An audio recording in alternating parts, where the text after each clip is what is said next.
снимам с телефон, така че, както казах, здравейте и добре дошли в моя канал Lama KF300.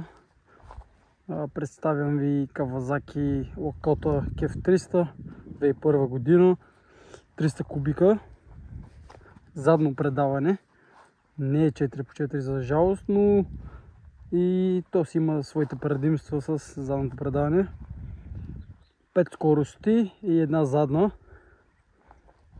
Доста добро атевенце, бих казал. За съжаление в България са доста рядки, както и в цяла Европа. Главно ги карат много в Америка, откъдето е внос. И да, сега ще го покараме малко. Опа. Надявам се вижда всичко добре. Палим. Доста добре чува моторчето. Задна се включва по този начин. Доста интересен начин за виждам. Но добре, почваме да караме. Дано да ви хареса това, което покачвам. За напред вече ще гледам техниката, с която ще снимаме, да е доста по-добра. Намираме се в югозападна България, доста красиво местенце. Това е сила ли сила, да ви?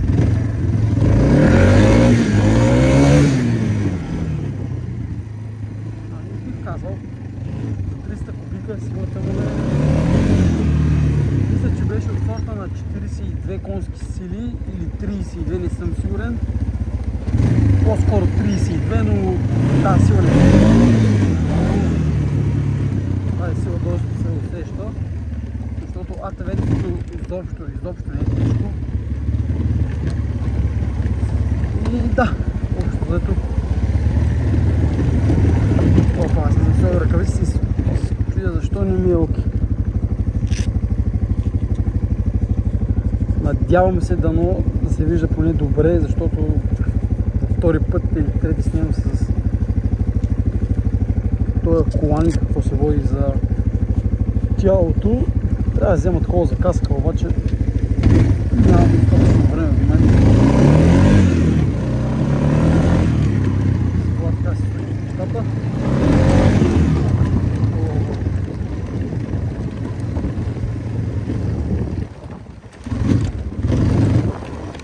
Ние се набрахме където не трябваше, да. Общо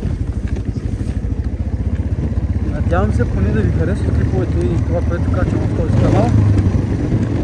За първ път си правя YouTube канал и не знам главно трябва да говоря, трябва да казвам. Не съм много в това, но за напред предполагам в коментарите ще ви обяснявате кой как е и ако евентуално бъркам нещо.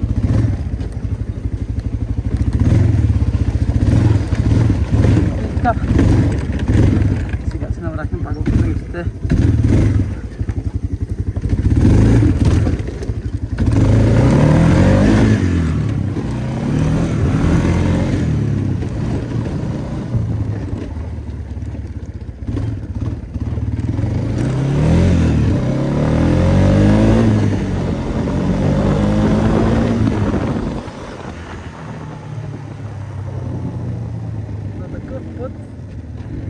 АТВ-то си прави 98 км в час, което е доста добре за 30 кубика. Някакво пъти ще пробвам това, но в момента се кара 8 малко.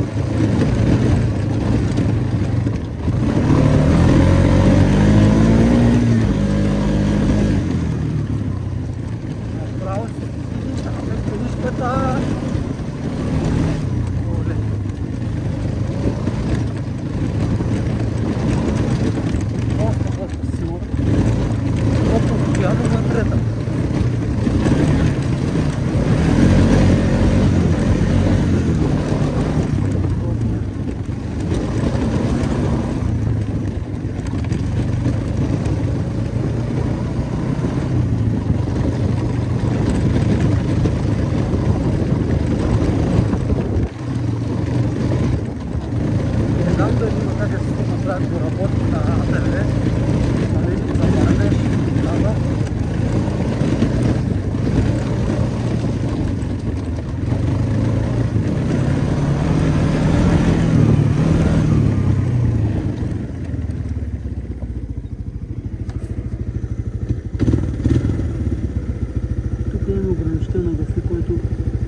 Малкото ограничителче.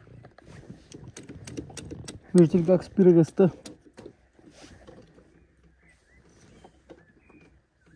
Няма отвърка. Както и да е. Между другото, интересното при това АТВ е, че пали и на манивела и става въженце. До сега не съм го палял оттам, не искам и да го паля. По-сейфти ми е така.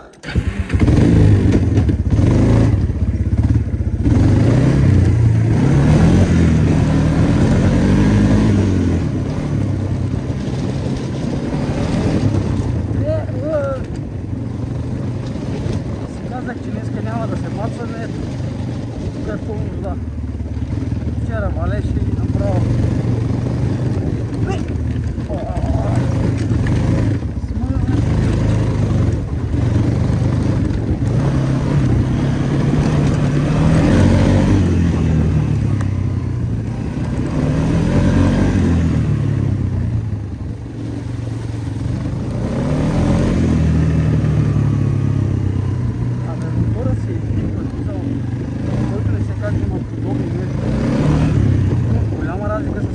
Раптора и уния големи изордения. Помня,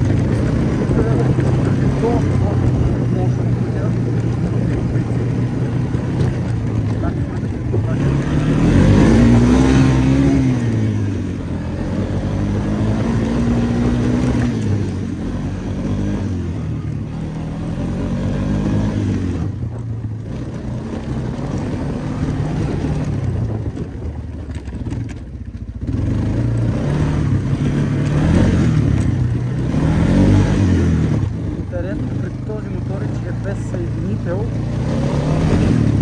Скоро сменят, както при обичайните мотори, просто с теглянето на пръста от газта, така да го кажем. Защото при задържането на газ, както сега ще го кажа, сменянето на скорост чува много гаден звук.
Изовирче.